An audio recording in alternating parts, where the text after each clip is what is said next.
समझ में आ रही चीज?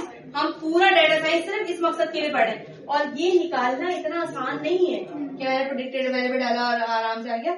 इस चीज के लिए जब हम डाटा उठाते हैं ना कैगल से, उसको क्लीन और नीट और प्री प्रोसेसिंग करना बहुत जरूरी है।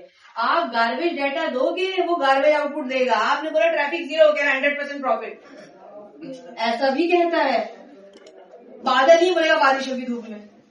अगर आप डाटा सही, हाँ वो तो आधे जगह पे हो जाती है।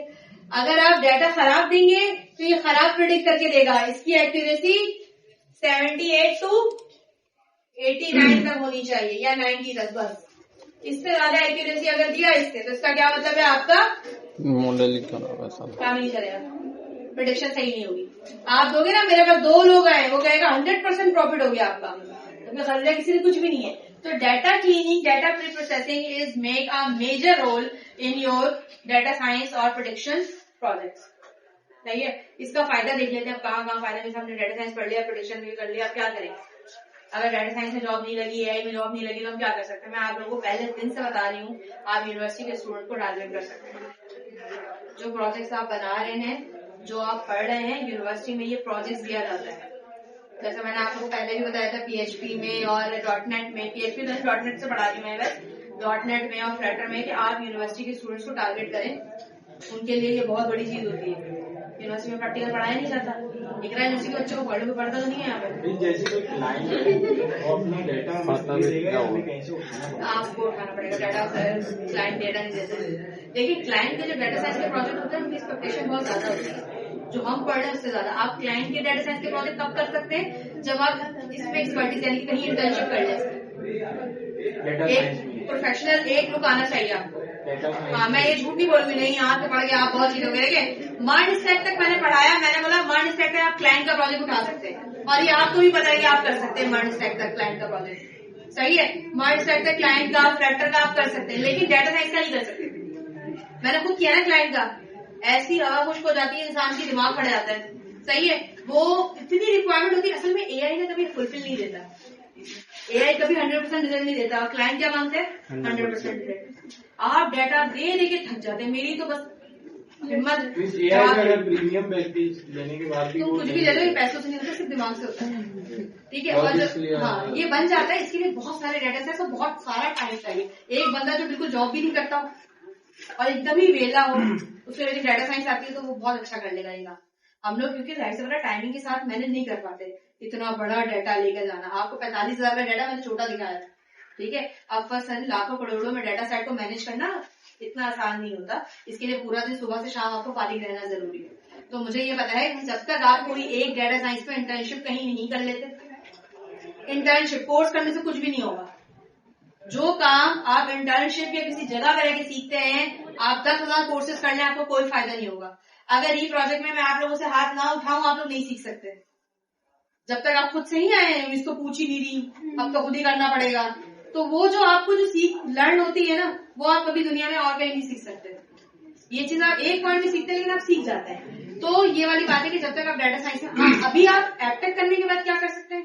एपटेक से जाने के बाद आप यूनिवर्सिटीज के प्रोजेक्ट पिक कर सकते हैं। यूनिवर्सिटीज में डाटा साइंस की कोर्सेज अभी चल रहे हैं, उनको फ्रंट एंड नहीं आती है, उनको मॉडल ट्रेन करना आता है।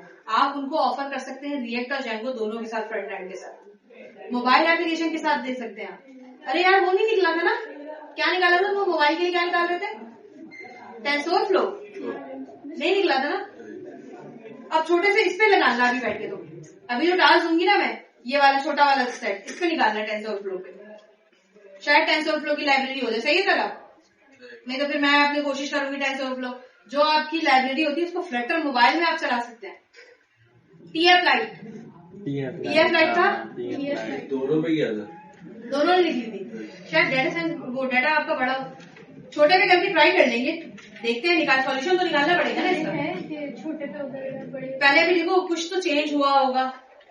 आप फ्लटर तक में इसकी प्रोडिक्शन करवा सकते हैं, लेकिन ये थोड़ा सा मुश्किल है।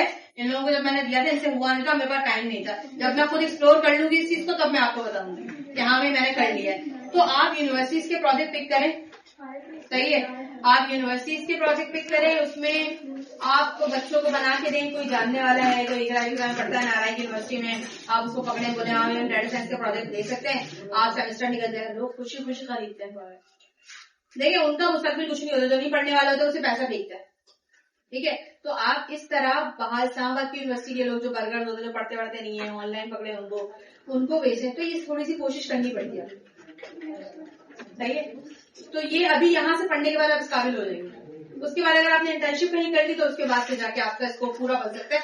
मेरे बहुत सारे ऐसे स्टूडेंट्स हैं जो डाटा साइंस में गए हैं, यानी कि प्री प्रोसेसिंग में, डाटा साइंस में, इस एप्टेक के बहुत सारे बच्चे गए हैं। ठीक है, तो वो फिर आप मास्टर्स कर लेंगे आगे जाके, तो फिर आपका पूरा कैरियर पाथ ही सेट हो जाएगा। उसके लिए मेहनत करनी पड़ती है। डेवलपमेंट आसान है, डाटा साइंस को पूरा कैरियर पाथ चाहिए होता है। सही है, और इसके लिए मेहनत चाहिए होती है। Import necessary library, read data set, sanity check of data, data साफ सुथरा है या नहीं है, exploratory data analysis, missing value treatment, outlier treatment. आप समझ में आने लगा ना आउटलायर क्या होता है, मिसिंग वैल्यू ट्रीटमेंट क्या होती है, duplicate and garbage value treatment, ये भी समझ में आ गया। नॉर्मलाइजेशन भी आती है, इनकोडिंग ऑफ डाटा, ये बस नहीं आता सिर्फ, बाकी इसमें जितने कीवर्ड लिखे हैं सब आपको आता है। आपने पांडा का नंपाई से ये सारी चीजें की हुई है। जिसमें नॉर्मलाइजेशन क्या है? नॉर्मलाइजेशन वही वाली फर्स्ट स्टैंडर्ड सेकंड स्टैंडर्ड वाली। हाँ, इसमें हम देख रहे हैं जो कॉलम काम कर रही है उसको हटा देना है, और जो कॉलम बनाना होता है ना, दो कॉलम को मिला के एक कॉलम बना भी लेना है। सही है,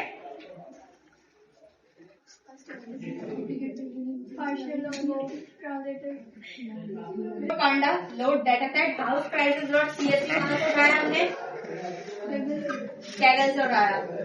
set data DF dot head क्या करता है, टॉप 10 वैल्यू निकालता है, टेल क्या करता है, बॉटम से निकालता है। उसके बाद विजुअलाइज करेंगे आप पेयर प्लॉट से, प्लॉट शो कराएंगे, पेयर प्लॉट से पेयर प्लॉट देखेंगे आप इसका।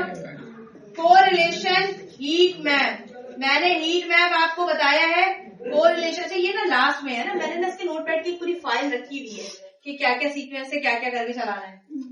चेंज टाइप ऑफ कॉलम, अगर आपने डाटा सेट डाउनलोड किया है और उसकी टाइप डेट नहीं है, स्ट्रिंग है, या डेट है और स्ट्रिंग नहीं है, तो डेटा कॉलम को स्ट्रिंग में कन्वर्ट कर दें ताकि कैलकुलेशन में आसानी हो। डेट में रहती है तो मसला करता है ना, तो हम कौन सा फॉर्मूला लगा रहे हैं, पीडी टू डेट टाइम। पहले पीडी टू डेट टाइम में लेंगे, फिर डीएफ को एस टाइप एसटीआर में कन्वर्ट करेंगे। ये पाइथन के बिल्ट इन फंक्शंस हैं जो कि कन्वर्ट डेट को, आपने दिया एक कॉलम डीएफ का डाटा फ्रेम का, उसमें आपने बोला एस टाइप, अगर यहाँ पे इंटीजर डालेंगे तो क्या हो जाएगा इंटीजर, अगर यहाँ पे स्ट्रिंग डालेंगे तो क्या हो जाएगा स्ट्रिंग। मजे की बात यह है कि आप पाइथन पे काम नहीं करना है, अब हमें कोलैब पे काम करना है, क्योंकि बड़ा डाटा सेट है, पाइथन इसको हैंडल नहीं कर पाएगा। क्यों हैंडल नहीं कर पाएगा, आप जिस मशीन पे काम कर रहे हैं ये एप्टेक की मशीन है, ये एंड्रॉइड में हैंग हो जाती है, तो हम इसको भरोसा नहीं करेंगे, हम कोलैब पे काम करेंगे, फिर हम पिकल डाउनलोड करके भले पाइथन पे वेबसाइट बनाते हुए लगा देंगे। ठीक है, डेटा टाइप चेंज करना आगे, सही है। पहले क्या था, पहले इसको डेटा टाइप को डेट किया और उसके बाद डेटा टाइप को क्या कर दिया, ताकि मेरी कैलकुलेशन अच्छी हो जाए, मेरा डाटा मेरी मर्जी से आ जाए। स्ट्रिंग होगा ना मुझे समझ में आ जाएगा, डेट टाइम होगा ना हैश हैश करके आ जाता है। दोबारा न्यूमेरिकल, मैंने कहा select data type include number, सारे के सारे न्यूमेरिकल जो है वो कौन से डेटा सिलेक्ट करने को बोला मैंने, नंबर, जो नंबर वाले। Create heat map, heat map से देखकर बताओ कितने मेरे डाटा हैं जो न्यूमेरिकल है, कोरिलेशन बता देगा ना कितने न्यूमेरिकल वाले। न्यूमेरिकल मतलब इंटीजर टाइप के डाटा सेट है, डाटा कॉलम है, कॉलम में कितने हैं जो इंटीजर टाइप के है। मैं अभी खोल के आपको कॉलम भी दिखाऊंगी। तो ये कोरिलेशन मैप क्या करता है, डिपेंडेंसीज दिखा देता है ना, ये बता देगा कि आपके कौन कौन से डेटा सेट, डाटा किसके पास आएगा, न्यूमेरिकल डीएफ से क्या बनाना है, कोरिलेशन बनाना है, ये मेथड है इसका। डाटा कहाँ से आ रहा है, अगर आपके एरे का नाम एबीसी है तो आप यहाँ एबीसी लिखेंगे, डॉट कोरिलेशन, एनोटेशन ट्रू, सी मैप, कूलवॉन, प्लॉट डॉट शो, ये आपको सिर्फ प्लॉट करके देगा। ठीक है, सेकेंड स्टेप पे अभी नहीं जाते हैं, पहले हम इतना कर लेते हैं ताकि फिर हम इतनी चीज समझ तो आए। अब इसकी डेटा सेट कहाँ रखा था मैंने हाउस प्राइसिंग वाला है, नहीं तो कैलोरीज वाला है। प्री प्रोसेसिंग मेरा ये रहा, हाउस प्राइस का डेटा सेट मेरा ये रहा, प्री प्रोसेसिंग मेरी ये थी। ठीक है, ये मैंने रखा हुआ था संभाल के। अच्छा, हीट मैप हमने लास्ट क्लास में डिस्कस किया था। जो जिन बच्चों का हीट मैप रह गया वो थोड़ा सा देख लें हीट मैप प्रिंट होने से पहले। बेसिकली हीट मैप क्या होती है, कोरिलेशन अगर 0.44 है इसका मतलब है weak positive. High calories slightly corresponded to high sugar, ये समझते हैं आप। हाई शुगर और हाई कैलोरीज यानी कि स्ट्रॉन्ग रिलेशन बन रहा है। नीचे आके देखें, हाई शुगर हाई कैलोरीज 0.44 का क्या मतलब कि इसका अच्छा वाला जो पॉजिटिव है वो 0.44 है ना। अगर शुगर बढ़ गई तो कैलोरीज बढ़ जाएगी, इसीलिए 0.44 है। रिलेशन अच्छा नहीं है, समझ में आ रही है मेरी बात। वीक पॉजिटिव का मतलब होता है शुगर बढ़ गई तो कैलोरीज बढ़ जाएगी। अगर शुगर कम है तो ये मेरे लिए तो अच्छी बात नहीं है ना, मेरे लिए तो ये वीक है। तो मैं 0.44 इसलिए रख रही हूँ इसमें क्योंकि ना मैं ये चाहती हूँ कि मेरा शुगर बढ़े और मेरी कैलोरीज बढ़े। नॉर्मल में sodium and health outcome correlation 0.7 यानी कि स्ट्रॉन्ग नेगेटिव। -0.7 मतलब strong negative. More sodium intake is associated with worse health outcome. Worse health outcome यहाँ आते हैं, जितना सोडियम आप लेंगे उतनी हेल्थ आउटकम क्या होगी, कम होगी, बुरी होगी। बुरी हो जाएगी, बुरी होगी ना भाई, इसीलिए minus negative. Fat and cholesterol correlation 0.92 very strong positive. Food high in fat tend to be high in cholesterol. दोबारा आते हैं, फैट कोलेस्ट्रॉल। अगर मैं आपको एक और चीज बताऊं तो कैलोरीज आपकी 0.44 से ज्यादा भी हो सकती थी। पॉजिटिव आ रही है ना, वीक आ रही है लेकिन पॉजिटिव में आ रही है ना। आपकी वीक के साथ 0.75 भी हो सकती थी। जहां पे 0.7 आ रहा है इसका मतलब है पिक कर लो वो डिपेंडेंट वेरिएबल आ रहा है। हेल्थ आउटकम के लिए बेस्ट कौन सा है इन तीनों में से? क्या चीज है?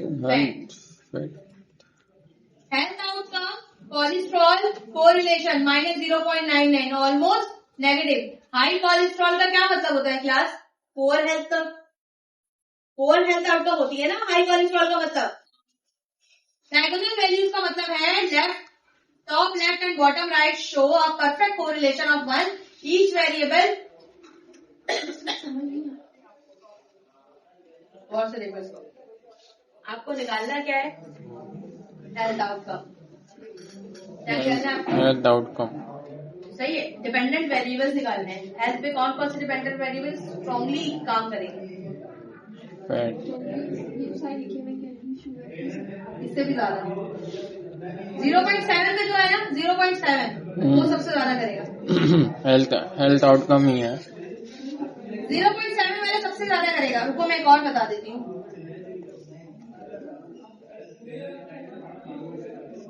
एक और एग्जाम्पल बता देती हूँ। ये हीट मैप समझाते समझाते बंदा आधा होता है, समझ नहीं आ।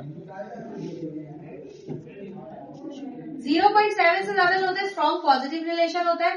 0.7 से जो कम होता है वो स्ट्रॉन्ग नेगेटिव रिलेशन होता है। माइनस और ये वीक होता है, वीक मतलब इसकी कोई रिलेशन की कोई वैल्यू नहीं होती। अब मैं इसको दोबारा आपको समझा रही हूँ। Relationship between food and health, किसके बीच में है रिलेशनशिप? फूड और हेल्थ के बीच में। ठीक है, खाना और हेल्थ। तो अब रिलेशनशिप निकालने के लिए मुझे इतनी जोर क्यों हो रहा है?